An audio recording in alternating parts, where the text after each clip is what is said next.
नमस्कार नमस्कार, कैसे हैं बच्चा लोगों? सब बढ़िया, सब बढ़िया। पढ़ाई लिखाई चल रही है आप सभी की? तो आप सभी का स्वागत है अपने YouTube channel CGA 9th and 10th में। और आज हम अपने NCERT सॉल्यूशन सीरीज को कंटिन्यू कर रहे हैं और इसमें हम पार्ट 3 बना रहे हैं। चैप्टर नंबर 3 एक्सरसाइज आपका कौन सा है? 3.2 उसका पार्ट 3 और ये लास्ट है। 3.1 में भी 3 पार्ट बनाया था हमने। मुझे उम्मीद है कि आप सबने देखा होगा जाकर। NCERT के प्रॉपर सॉल्यूशन आपको हम करके दे रहे हैं और 3.2 में ये हमारा थर्ड पार्ट और लास्ट पार्ट है। इसमें जो भी 2-3 क्वेश्चन हमारे रह गए थे हम इसमें कवर करेंगे, ठीक है। तो 2 एक्सरसाइज हमारा पूरा कंप्लीट हो जाएगा, 3.1 एंड 2। देन हम 3.3 की तरफ चलेंगे। सेपरेट में भी हमने आपको वीडियो अपलोड करके दिया हुआ है, तो प्लीज आप सब वो देखते रहें। प्लेलिस्ट सब बना दिया गया है, आप प्लेलिस्ट विजिट करें। आपको चैप्टर नंबर 1, 2, 3, 4, 5, 7, 8 ये सारे चैप्टर्स के आपके वीडियो पड़े हुए हैं। हम लाइव क्लासेस भी रेगुलर बेसिस पे लेते हैं, जिसका टाइम है मंडे टू सैटरडे। जो टाइम शेड्यूल है 8 से 9:30। तो जो बच्चा लाइव क्लास देखना चाहता है ये लाइव भी कनेक्ट कर सकता है। रिकॉर्डिंग भी हम आपको अवेलेबल करवा रहे हैं, लाइव की भी रिकॉर्डिंग डाल रहे हैं और रैंडम रिकॉर्डिंग भी हम चैप्टर बाय चैप्टर आपको प्रोवाइड कर रहे हैं। जो लाइव की रिकॉर्डिंग है वो तो अपलोड होता ही होता है और हम रिकॉर्ड करके भी वीडियो अपलोड कर रहे हैं। तो हर माध्यम से हम आपके पास उपलब्ध हो रहे हैं। ऑफलाइन जो बच्चा हमसे कनेक्ट होना चाहता है, जो हमारे नियर बाय का स्टूडेंट है, जो नियर बाई एरिया में रहता है, जो फरीदाबाद रीजन में रहता है, जो बदरपुर रीजन में रहता है, तो यहाँ पर हमारे जो ऑफलाइन सेंटर्स चल रहे हैं तो उस पर भी आप विजिट कर सकते हैं, हमसे ऑफलाइन भी कनेक्ट कर सकते हैं। चलिए हम तो अपने वीडियो को स्टार्ट करते हैं। तो ध्यान से आप देखिए, चीज़ों को समझिए। हम उम्मीद करेंगे आसान से आसान तरीकों में आपको बताने का। ये हमारा क्वेश्चन नंबर 3 उसका 4th पार्ट है। बहुत ध्यान से, बहुत मजेदार क्वेश्चन भी है और इम्पोर्टेंट भी है। जरूरी नहीं कि हूबहू सेम क्वेश्चन आ जाए पेपर में, तो इस पैटर्न के क्वेश्चन आपको पूछे जा सकते हैं, है ना। लंबा चौड़ा क्वेश्चन है पर पढ़िए और देखिए कितना मजेदार क्वेश्चन है। कह रहा है the taxi charge in a city consist of a fix charge. Main पहला वर्ड जो मेरी नजर में आया ना, फिक्स चार्ज है मेरी नजर में, जो पहला वर्ड आया। कह रहा है the taxi charges in a city consist of a fix charge together with the charge for the distance cover. मतलब पर किलोमीटर चार्ज, यहाँ लिखा है ना, charge for the distance, charge for the distance covered. इसको मैं पर किलोमीटर चार्ज का नाम दूंगा। क्या नाम दूंगा? पर किलोमीटर चार्ज, है ना, पर किलोमीटर चार्ज। यहाँ नीचे लिखा भी होगा ना, लास्ट में आओगे तो पढ़ोगे, देखो लिखा है ना, charge per kilometre, charge per kilometre. नीचे लिखा हुआ है लास्ट में कि what are the fix charge and charge per kilometre. तो ये हो गया एक वर्ड आपका फिक्स चार्ज और दूसरा हो गया हमारा पर किलोमीटर चार्ज। ये दो चीज अपने को फाइंड करना है इस सवाल के अंदर में। एक तो फिक्स चार्ज फाइंड करना है और एक क्या फाइंड करना है? पर किलोमीटर चार्ज आपको फाइंड करना। तो ये दो चीज आपको फाइंड करनी है। क्या क्या? फिक्स चार्ज और क्या फाइंड करना? पर किलोमीटर चार्ज आपको फाइंड करना है। बहुत ध्यान से देखना सवाल को आप सभी बच्चे, बहुत ध्यान से देखिएगा। चलिए तो आगे वहां तक हमने पढ़ लिया। अब सवाल क्या है, यहाँ पर आओ, लिखा है दो चीज पता चला क्या फाइंड करना। 2 वेरिएबल मिल चुका है क्योंकि हमारा pair of linear equation in 2 variable, 2 variable आपको चाहिए, दोनों वेरिएबल आपके सामने लिखे पड़े हैं। कह रहा for a distance of 10 kilometre, for a distance of 10 kilometre, यहाँ ध्यान देना, for a distance of 10 kilometre the charge paid is ₹105। कह रहा है कि जो भी कोई व्यक्ति है वो 10 किलोमीटर का डिस्टेंस कवर करता है टैक्सी से और टैक्सी वाले को 105 रुपए देता है। बहुत ध्यान से देखना, कितना डिस्टेंस कवर करता है? 10 किलोमीटर। कितना चार्ज पे करता है? टोटल में 105 रुपए पे करता है। आगे देखा हमने कि बाद में वो 15 किलोमीटर की जर्नी करता है, 15 किलोमीटर का सफर तय करता है और उसके लिए वो टैक्सी वाले को कितना पे करता है? 155। एक केस में 10 किलोमीटर चलता है और 105 रुपए देता है। एक केस में 15 किलोमीटर चलता है और कितना देता है? 155 रुपए देता है ना। और हमें इंफॉर्मेशन में बता दिया फिक्स चार्ज और पर किलोमीटर चार्ज, है ना। वर्ड यहाँ पर यूज किया गया टुगेदर, ध्यान रखिएगा, टुगेदर वर्ड यहाँ यूज किया। मतलब क्या इसका मतलब? टुगेदर मतलब हमेशा प्लस, है ना। दोनों चीजों को जोड़कर फिक्स चार्ज को और पर किलोमीटर चार्ज को जोड़ दो, तो जोड़ने के बाद 155 रुपए का खर्चा आया और 105 रुपए का खर्चा है, दो अलग अलग केसेस में, ठीक है। और जब कह रहा है कि फिक्स और पर किलोमीटर चार्ज आप निकाल लो, तो निकालने के बाद आप एक अलग जवाब भी देना, how much does a person have to pay for travelling a distance of 25 kilometre. कह रहा है कि आप बता दो, जैसे 10 किलोमीटर में आपको 105 रुपए का खर्चा आया, 15 किलोमीटर में 155 का है, तो बता दो फटाफट कि 25 किलोमीटर चलने पर कुल कितना खर्चा आएगा, कितना कॉस्ट आएगा, ना, ठीक है ना। How much does a person have to pay, कितना पैसा उसको देना पड़ेगा, कितने के लिए? 25 किलोमीटर के लिए। तो 25 किलोमीटर के लिए तो मैं पैसा तो तब बताऊंगा ना जब मुझे फिक्स चार्ज और पर किलोमीटर चार्ज का पता चल जाए। तो बहुत तसल्ली से देखना, मेरी बात को सुनना भी। हम यहाँ पर 2 वेरिएबल तो मैं ऑलरेडी पता चल चुका है, ध्यान देना, ध्यान देना बच्चों फटाफट। तो दो वेरिएबल तो आपको ऑलरेडी पता चल चुका है, कौन कौन सा, एक तो है हमारा फिक्स चार्ज, तो लिखो let be the fix charge, let be the fix charge, और ये हो गया आपका x, ठीक है। Let be the fix charge क्या हो गया x, ठीक है, रुपीज x लिख लो या x लिख लो यहाँ पर, let be the fix charge हो गया x, और per kilometre charge let be the per kilometre charge, let be the per kilometre charge, इसको आप y कंसीडर कर लो, ठीक है। अब आज जाओ सीधे सीधे अकॉर्डिंग टू क्वेश्चन क्या कह रहा था, क्योंकि जब आप क्वेश्चन ध्यान से पढ़ लेते हो ना वन टाइम, तो आपको प्रॉब्लम कुछ होनी नहीं है। तो फिक्स चार्ज को हमने x कंसीडर किया और पर किलोमीटर चार्ज को हमने y कंसीडर कर लिया, फिक्स चार्ज को x रुपीज और पर किलोमीटर चार्ज को y रुपीज, ठीक है। अब यहाँ पे कह रहा है कि मैं 10 किलोमीटर का सफर तय करके आया हूं और मुझे 105 रुपए देना पड़ा। समझो आप मेरे एग्जाम्पल को, कि एक व्यक्ति है जो एक टैक्सी में घूमने जाता है ना, और ये टैक्सी वाले ने कहा कि भाई मैं तुमसे 10 रुपया तो फिक्स चार्ज लूंगा। तुम मेरे टैक्सी में बैठते ही जैसे तुम कहते हो कि भैया मुझे फलाना जगह जाना है ना, और वो पूछता है हमसे मीटर से जाओगे या वैसे रैंडम जाओ, क्या तो मीटर जाओगे, तो जैसे ही वो मीटर डॉन करता है तो मेरा एक फिक्स चार्ज लग जाता है ना, मीटर चार्ज कह लो आप इसको, जो फिक्स चार्ज है, जो कि आप एक कदम नहीं भी खिसके, टैक्सी एक कदम चला भी नहीं, थोड़ा सा भी नहीं चला, तब भी आपको 10 रुपये आपको देना पड़ेगा एग्जाम्पल के लिए। तो जो फिक्स चार्ज हो तो फिक्स है, वो आपको देना ही पड़ेगा, चाहे आप जाओ या ना जाओ, ठीक है। अगर आप बैठ गए और आपने बोला कि चलो जी, और उसने कहा चलो मीटर से चलोगे, हाँ जी मीटर से चलेंगे जी, तो आप भले वापस लौटो, बोलोगे नहीं जाना मुझे, तो भाई उतना चार्ज आपसे वो ले ही लेगा, है ना, मीटर चार्ज समझ लो आप इसको, जो फिक्स है आपको देना ही पड़ेगा, ठीक। उसके बाद पर किलोमीटर चार्ज होता है, पर किलोमीटर चार्ज मान लो, और रिक्शे वाले ने कहा कि मैं आपसे 5 रुपए पर किलोमीटर लूंगा, तो आपने कहा कि मुझे 10 किलोमीटर जाना है, तो मैंने कहा ठीक है जी, तो आपको अगर 10 किलोमीटर जाना है और पर किलोमीटर का 5 रुपया दाम है, तो आप 10 को 5 से गुना करोगे ना, 10 किलोमीटर आपको जाना है और 5 रुपया मैं आपसे मांग रहा हूँ, 10 पंजे कितना हो गया 50 रुपया, फिक्स चार्ज उसका 10 रुपया था, दोनों मिला दिए तो टोटल में हो गया 60 रुपया। तो वो रिक्शे में सफर करने के लिए कुल कितना पैसा खर्च करेगा, 60 रुपए। अगर आप यहाँ ध्यान से समझ पाए तो आपने क्या देखा, फिक्स चार्ज में हमने ऐड किया पर किलोमीटर चार्ज, जो डिस्टेंस उसने ट्रेवल किया उसका जो खर्चा आया, और तब मिला मुझे टोटल खर्चा, जो कि हमारे क्वेश्चन में टोटल खर्चा दे रखा है 105 और 155, और हमें टोटल डिस्टेंस भी दे रखा है दोनों केस में, एक बार 15 किलोमीटर और 10 किलोमीटर। तो क्या हुआ यहाँ पे समझना, तो फिक्स चार्ज हम इसमें तो एग्जाम्पल में तो नंबर्स ले लिए थे मैंने, यहाँ तो वेरिएबल है, तो फिक्स चार्ज हो गया मेरा x, ध्यान देना, फिक्स चार्ज हो गया मेरा x प्लस कितना किलोमीटर का सफर तय किया, 10 किलोमीटर का, 1 किलोमीटर का दाम कितना y रुपए, तो 10 किलोमीटर का कितना खर्चा आएगा 10y, दोनों मिला के कुल कितना खर्चा आया, कुल आया 105 रुपए। कितना मजेदार है, पहला इक्वेशन क्लियर। ऐसे ही दूसरा केस आ जाओ, वहां पर भी फिक्स चार्ज x रुपया, ठीक है, कितना किलोमीटर का सफर तय किया 15 का, 1 किलोमीटर का दाम कितना y, तो 15y, कुल कितना खर्चा हुआ 155। ये हो गया आपका इक्वेशन नंबर 2। क्लियर, यहाँ पर ये क्लियर हो गया। अब जब आप इन दोनों पेयर ऑफ इक्वेशन को एलिमिनेशन या सब्स्टिट्यूशन से सॉल्व करोगे तब वो क्या मिलेगा, x और y की वैल्यू, और जो वैल्यू निकल के आएगा उसमें से x की वैल्यू क्या होगा फिक्स चार्ज, और y की वैल्यू क्या हो जाए पर किलोमीटर चार्ज। आपका एक आंसर तो हो गया। फिर बाद में क्या था 25 किलोमीटर का खर्चा बताओ, तो आप वो भी बता दोगे 25 किलोमीटर के लिए खर्चा कैसे पता चलेगा, फिक्स चार्ज तो लगेगा, और जो पर किलोमीटर चार्ज होगा उसको 25 से आप गुना कर देना, तो 25 से गुना करके जो अमाउंट आएगा उसमें फिक्स चार्ज जोड़ देना, तो आपका आंसर आ जाएगा 25 किलोमीटर में कुल कितना कॉस्ट इनकर्ड करना पड़ा उस व्यक्ति को। ठीक है, तो फटाफट आप सब कैलकुलेट करेंगे सभी बच्चे, अगर आप सबको आता होगा तो कैलकुलेट खुद से करेंगे, वीडियो को पॉज करके, नहीं आता है तो आप सब देखिए पहले समझिए, है ना। हमने कई वीडियो अपलोड करके मेथड से रिलेटेड, तो आप ध्यान से देखिएगा। यहाँ पर ऑलरेडी वेरिएबल मैच कर रहा है ना, वेरिएबल मैच कर रहा है, सीधे मैं क्या कर सकता हूँ, पहले में दूसरे को सब्ट्रैक्ट कर सकता हूँ, सीधे हम लिख सकते हैं यहाँ पर equation two subtract from equation 1, direct कर ले रहा हूं मैं ना। वैसे एलिमिनेशन मेथड ही हो रहा है यहाँ पर, सिंपली समझो आप, एलिमिनेशन ही हो रहा है ना।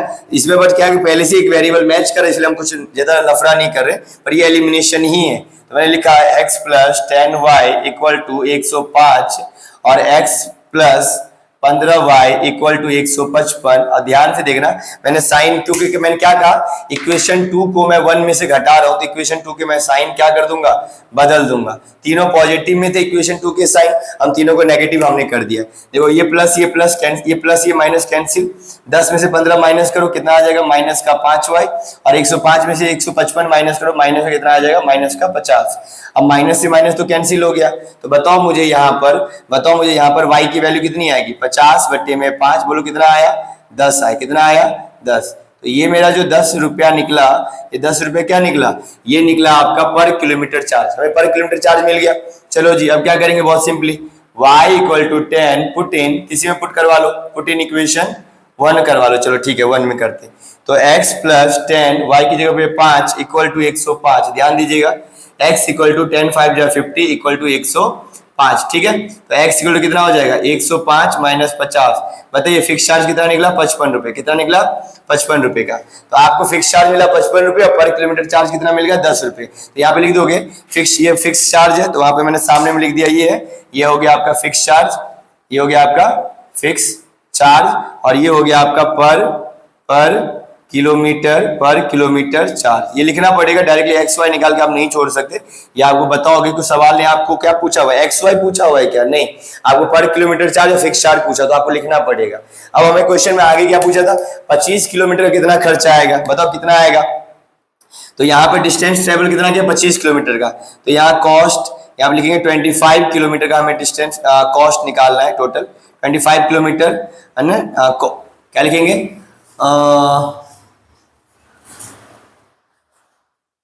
फेयर चार्ज फॉर 25 किलोमीटर है ना, फेयर चार्ज किराया, फेयर चार्ज फॉर 25 किलोमीटर। तो कितना आएगा, देखो ध्यान से क्या लिखेंगे, यहाँ पर हम 25 किलोमीटर का किराया पूछ रहा है अपने को। तो 25 किलोमीटर का जो उसने सफर तय करा है, तो कैसे लिखेंगे, x प्लस में 25 इंटू वाई, यही एक्सप्रेशन बनेगा। x क्या हो गया, फिक्स चार्ज, और पर किलोमीटर का y हो गया, तो 25 इंटू वाई हो गया। तो अब यहाँ वैल्यू पुट कर दो, x की वैल्यू कितनी निकाली थी हमने, 55, प्लस y कितना हमने निकाला था, 10। तो बताओ कैलकुलेट होकर कितना आएगा, निकल के आएगा 55 प्लस में 250, कितना आया बच्चों, 305 रुपए का। तो मुझे आपको समझने में आसानी हुई है, कोई दिक्कत तो नहीं आया। आप ध्यान से देखिए कि हमने 25 किलोमीटर का जो सफर तय किया उसमें 305 रुपए का खर्चा आया। कैसे आया भाई, फिक्स चार्ज तो 55 रुपए में पता चल गया था, 25 किलोमीटर का दाम आ गया 250 रुपए, 250 प्लस 55 जोड़ दो, कितना आएगा, 305 रुपए। तो मुझे उम्मीद है आपको ये मजेदार क्वेश्चन समझ में आया होगा। तो हम आप अगले 2 क्वेश्चन और फिनिश करते हैं फटाफट, और हमारा ये एक्सरसाइज कंप्लीट हो जाएगा। तो वीडियो का पॉज करें, नोट डाउन करें, हम नेक्स्ट क्वेश्चन की तरफ चलते हैं। चलिए तो बच्चों फटाफट देखें, हम क्वेश्चन नंबर हमारा जो 3rd का 5th पार्ट है, कितना मजेदार क्वेश्चन है, सिंपल है। ये फ्रैक्शन बेसिस वर्ड प्रॉब्लम से है, फ्रैक्शन वाला वर्ड प्रॉब्लम। तो इसमें तो फटाफट अपने को न्यूमरेटर और डिनोमिनेटर देखना है। अपने को पता है न्यूमरेटर को मैं x मान लूंगा, और डिनोमिनेटर को मैं क्या मान लूंगा, y मान लूंगा, और फ्रैक्शन क्या हो जाएगा, x अपॉन y। ये बात तो 3 बातें तो अपने को रटी पड़ी है ना। हमने कई सारे क्वेश्चंस ऑलरेडी किए हुए हैं फ्रैक्शन बेसिस वर्ड प्रॉब्लम के, तो आप प्रॉपर उसको देख सकते हैं समझने के लिए। और वैसे इस क्वेश्चन में भी आपको समझ में आ जाएगा चीजें। क्या है, फ्रैक्शन बिकम 9/11, कह रहा है फ्रैक्शन हो जाएगा 9/11। कब हो जाएगा, जब आप 2 ऐड करोगे, किसमें, दोनों में, न्यूमरेटर में भी और डिनोमिनेटर में भी। कितनी सिंपल सी बात कह रहा है कि अगर आप न्यूमरेटर और डिनोमिनेटर, न्यूमरेटर एंड डिनोमिनेटर में कितना ऐड करोगे, 2 ऐड करोगे, ऐड मतलब यहाँ प्लस करोगे, दोनों में 2 प्लस करोगे, तो कितना आ जाएगा, 9/11 आ जाएगा। क्लियर। कह रहा है इफ 3 इज एडेड, कह रहा है 3 को ऐड करो, कितना को ऐड करो, 3 को ऐड करो to both the numerator and denominator. कह रहा है एक बार 2 को ऐड करो दोनों में, तो 9/11 फ्रैक्शन बन जाएगा। और कह रहा है एक बार आप 3 ऐड करो दोनों में, न्यूमरेटर और डिनोमिनेटर, तो फ्रैक्शन कितना हो जाएगा, 5/6। वाओ, कितना सिंपल सवाल है। तो आपको ये बात तो पता चल गया कि इस क्वेश्चन में 2 वेरिएबल क्या है, एक न्यूमरेटर और एक डिनोमिनेटर। चलिए जल्दी से समझिए, कितना है आसान। हमने रीडिंग लगा ली क्वेश्चन की, अपने को समझ आ चुका है, यहाँ पर क्या क्या चीजें हैं। अब लिखने के बाद और समझ में आ जाएगा। तो हमने लिख लिया यहाँ पे लेट बी द न्यूमरेटर, और न्यूमरेटर क्या हो गया हमारा यहाँ पर x, और यहाँ पर हमने डिनोमिनेटर को क्या मान लिया, लेट बी द डिनोमिनेटर को क्या मान लिया मैंने यहाँ पर y बच्चों, और हमारा जो रिक्वायर्ड फ्रैक्शन है, जो हमारा फ्रैक्शन यहाँ पे बन के आएगा रिक्वायर्ड फ्रैक्शन, या सिंपली लिखो तो फ्रैक्शन जो हमें फ्रैक्शन चाहिए वो क्या हो जाएगा x अपॉन वाई। न्यूमरेटर ऊपर होता है, डिनोमिनेटर नीचे होता है, अंश और हर, ये हो गया हमारा numerator x, denominator y, required fraction x upon y। ठीक है, क्लियर। अब आ जाओ फटाफट अकॉर्डिंग टू क्वेश्चन। क्वेश्चन क्या कह रहा है? क्वेश्चन कह रहा था कि न्यूमरेटर और डिनोमिनेटर में कितना ऐड करना है? न्यूमरेटर और डिनोमिनेटर में ऐड करना है 2, तो मैंने दोनों में क्या क्या ऐड कर दिया? 2 और 2 ऐड कर दिया दोनों में। जैसा क्वेश्चन बोल रहा है आपको वही करना है। कह रहा है न्यूमरेटर में 2 ऐड कर दिया और डिनोमिनेटर में भी आपने क्या ऐड कर दिया? 2 ऐड कर दिया। क्लियर, न्यूमरेटर में भी आपने 2 ऐड कर दिया और डिनोमिनेटर में भी आपने क्या ऐड कर दिया? 2। तो फ्रैक्शन कितना बन गया आपका? फ्रैक्शन बन गया 9/11। कितना बन गया? 9/11। अब क्या करोगे जब ये स्थिति बन गई? तो अब यहाँ क्रॉस मल्टीप्लाई करो। क्या करो? Cross multiply. तो अब यहाँ पर क्या करो? 11 से मल्टीप्लाई करो, कितना आएगा? 11x, 11 दूनी 22, 9y, 9 दूनी 18। चलिए फटाफट कैलकुलेट करते हैं। हाँ, सबको एक तरफ ले आना। 11x माइनस का 9y इक्वल टू 18 माइनस का 22, तो 11x माइनस का 9y इक्वल टू माइनस का 4। ये हो गया आपका पहला इक्वेशन। क्लियर है? यहाँ पर कोई दिक्कत नहीं है ना, कोई दिक्कत नहीं होगा। अब आ जाओ अगेन अगले हिस्से में। कह रहा है कि न्यूमरेटर में आपको 3 जोड़ना है और डिनोमिनेटर में भी आपको 3 जोड़ना है, तो फ्रैक्शन हो जाएगा आपका 5/6। यही लिखा हुआ है ना, ध्यान से पढ़ लो। लिखा हुआ है if 3 is added to both the numerator and denominator. Numerator में 3 जोड़ दो, डिनोमिनेटर में 3 जोड़ दो, फ्रैक्शन हो जाएगा 5/6। चलो जी फिर से क्रॉस करो। 6 इंटू एक्स, 6x, 6 3 जा 18, 5 इंटू वाई, 5 3 जा 15। चलो जी x को अलग, x y को एक तरफ कर दो और नंबर को आप यहाँ पे क्या कर दो? एक तरफ। तो कितना आ जाएगा? 6x minus 5y equal to -3, equation number 2। अब क्या करोगे भैया? आप जो हमें इक्वेशन मिला है, इन दोनों इक्वेशन को हम एलिमिनेशन या सब्स्टिट्यूशन से डील कर लेंगे। अपने को वैसे तो बोला गया था सब्स्टिट्यूशन से करने के लिए, मैंने जो पिछला क्वेश्चन भी था 4th क्वेश्चन को मैंने एलिमिनेशन कर दिया। और ध्यान रखना किससे करने को बोला गया? सब्स्टिट्यूशन से। तो आप प्लीज उस क्वेश्चन को, जो क्वेश्चन हमारा 3rd था, सॉरी 4th, जो हमने अभी टैक्सी वाला, उस क्वेश्चन को आप घर पे जरूर सब्स्टिट्यूशन से ट्राई करना। आंसर तो आपका सेम ही आएगा, एलिमिनेशन से करो या सब्स्टिट्यूशन से। क्वेश्चन ने बोला हुआ है सब्स्टिट्यूशन से करो तो कर लेना। मैं इस क्वेश्चन को सब्स्टिट्यूशन से करके दिखा दे रहा हूं ताकि आपको कंपेयर करके समझने में आसानी हो। क्वेश्चन बोलेगा तो आपको वही मेथड फॉलो करना पड़ेगा। क्वेश्चन साइलेंट है तो आपको जो आपको सही लगता है आप वो मेथड फॉलो कर सकते हैं। तो चलिए जी मैं यहाँ पर क्वेश्चन करके दिखा दे रहा हूँ। तो ये हो गया 2 इक्वेशन। सब्स्टिट्यूशन में टोटल कितने इक्वेशन बनते हैं? 3 इक्वेशन। तो क्या कर रहे हैं हम यहाँ पर? 6x इक्वल टू -3 प्लस में 5y, तो x इक्वल टू -3 प्लस में 5y होल अपॉन 6। ये हो गया आपका इक्वेशन नंबर 3, है ना। इक्वेशन 3 कैसे बनाया मैंने? यहाँ पर 6x तो यहीं पर लेफ्ट हैंड में छोड़ दिया और यहाँ पर जो आपका y वाला टर्म था इसको हम क्या लेके RHS में लेके चले गए, और यहाँ 6 साथ में था वेरिएबल के साथ, तो 6 को हटाना पड़ेगा क्योंकि यहाँ पर या तो x छोड़ सकते हो या तो y। ठीक है, आप चाहो तो पहले से तीसरा बना सकते हो, चाहो तो दूसरे से तीसरा आप बना सकते हो। पहले से तीसरा भी बनता है और दूसरे से तीसरा भी आप फॉर्म यहाँ पर कर सकते हो। ठीक है, पहले से तीसरा भी बन सकता है और दूसरे से तीसरा भी आपका बन सकता है। तो ये हो गया, आपने तैयार कर दिया। आपने कौन? पहला, दूसरा और तीसरा। अब तीसरे को कहाँ सब्स्टिट्यूट करोगे? लिखोगे इक्वेशन 3 पुट इन इक्वेशन कहां पर?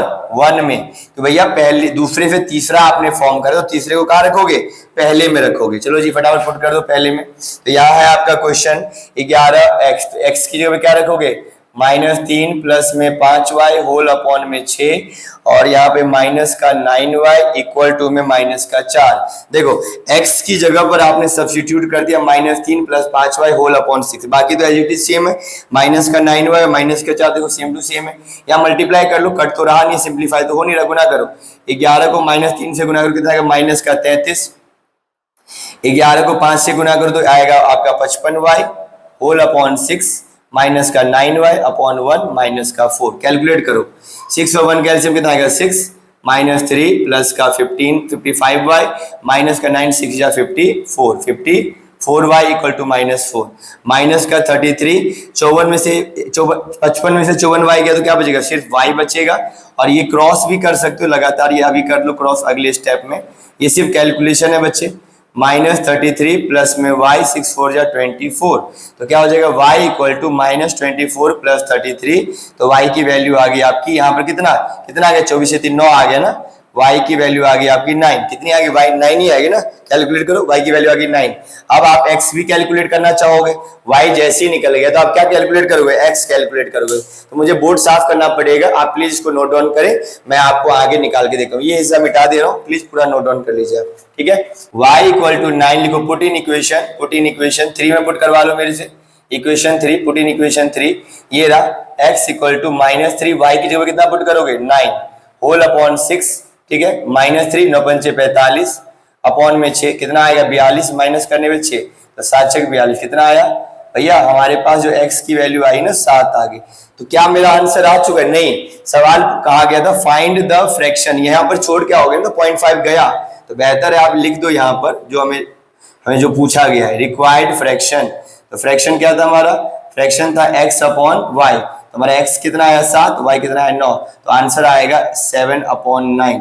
ये हमारा आंसर है 7/9। तो मुझे उम्मीद है कि आपको ये समझ में आया होगा ये क्वेश्चन बहुत आसानी से। तो हम नेक्स्ट क्वेश्चन की तरफ चलेंगे, वीडियो को पॉज करें, प्लीज प्रॉपर तरीके से नोट डाउन करें, और नेक्स्ट हमारा लास्ट क्वेश्चन है, इसी के साथ हम वो लास्ट क्वेश्चन करके वीडियो को कंप्लीट करेंगे और हमारा एक्सरसाइज भी फिनिश हो जाएगा। नेक्स्ट क्वेश्चन, तो चलिए बच्चों फटाफट हम क्वेश्चन नंबर 6 करते हैं और वीडियो को फिनिश करते हैं बहुत जल्दी।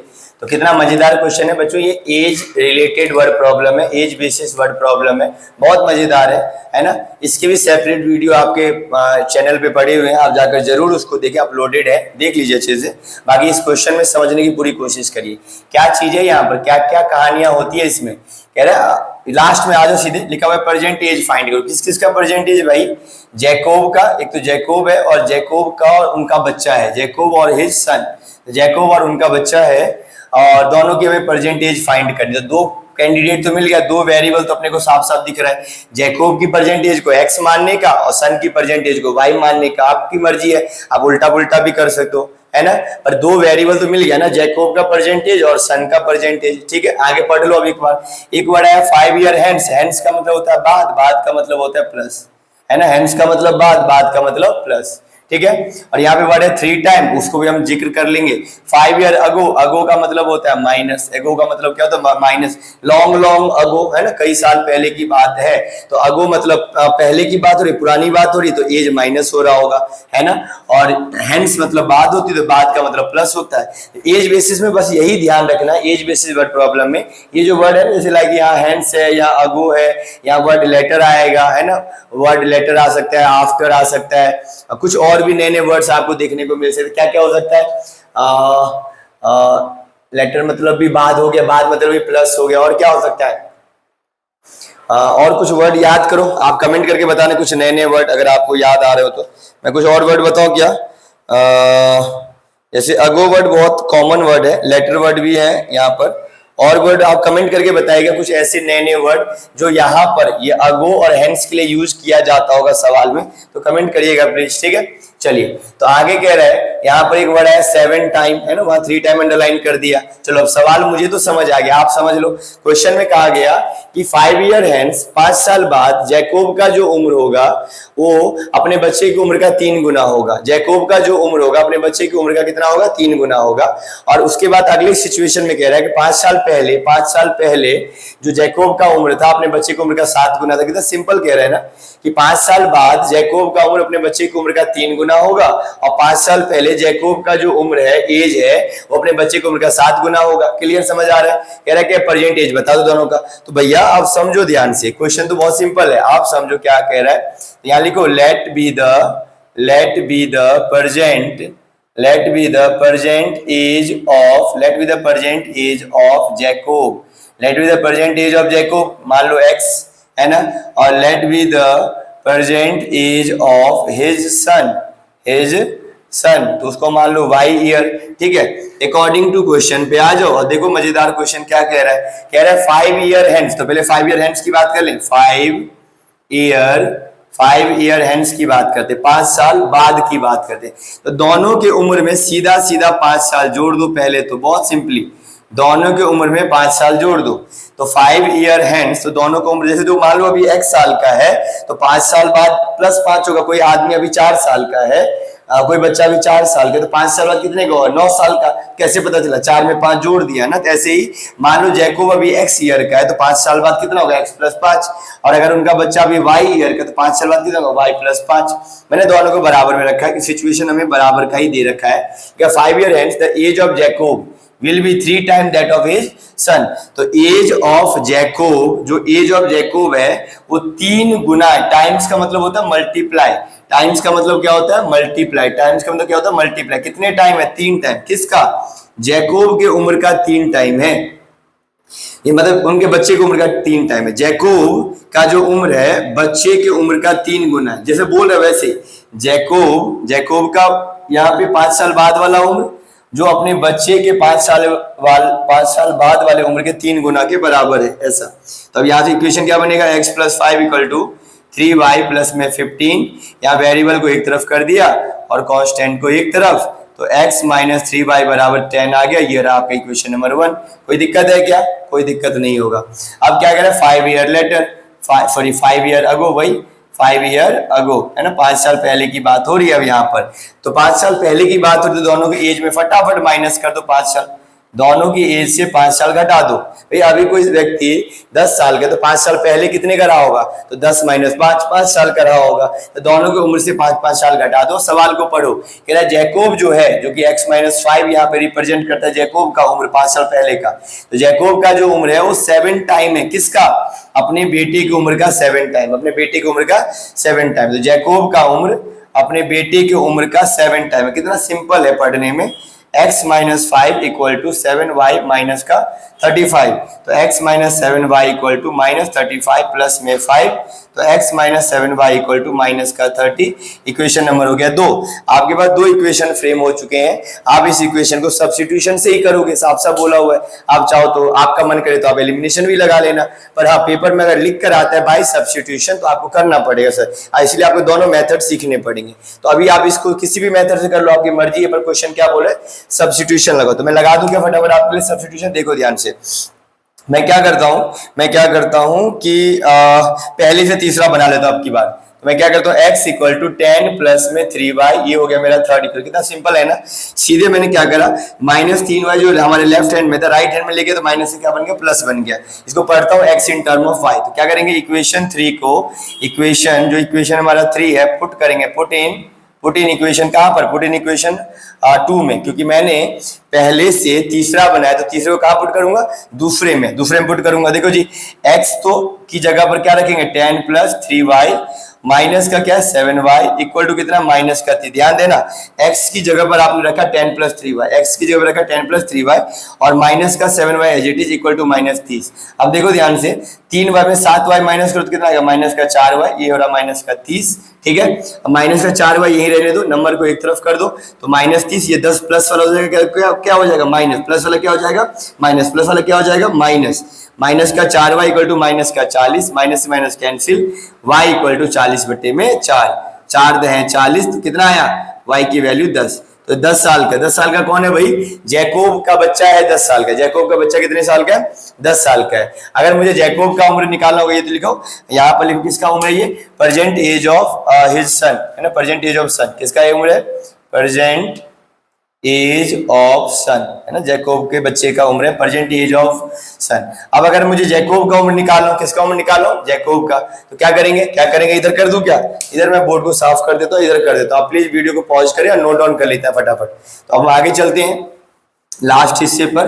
हमारा लास्ट हिस्सा क्या कह रहा है, तो जो भी वैल्यू निकल के आया y इक्वल टू 10, इसको हम पुट करेंगे, पुट इन इक्वेशन थर्ड में करवा लो मेरे से, पुट इन इक्वेशन थर्ड का हो रहा, तो x equal to 10 plus 3 into 10 है ना, 3 इंटू वाई था तो 3 इंटू 10 हो जाएगा, x प्लस 3 इंटू 10 कितना हो जाएगा, 30, कितना हो जाएगा 30, तो x प्लस 30 कितना हो गया 40। तो भैया ये 40 साल किसका उम्र निकल के आया, ये जैकोब का उम्र निकल गया, present age of Jacob, present age of Jacob का प्रेजेंट एज कितना निकल के आया, 40 साल निकल के आया, 40 ईयर है ना। अब यहाँ ईयर लिख देना 40 ईयर्स, और यहाँ पर निकल के आया 10 ईयर्स। यहाँ ध्यान देना, जैकोब का उम्र जो निकला है 40 साल और उसके बच्चे का जो उम्र निकला है वो है 10 साल। कितना सिंपल सवाल था ना, कितना आसान था। मुझे उम्मीद है कि आपको सारे तीनों क्वेश्चन इस वीडियो के समझ आए होंगे। तो प्लीज आप पिछले जितने भी वीडियो 3.1 के 3 वीडियो, 3.2 के भी टोटल मिला के 3 वीडियो हो गए, तो 6 वीडियो को अच्छे से देख लेना, क्वेश्चंस को पूरी तरह से करना प्रैक्टिस, ठीक है।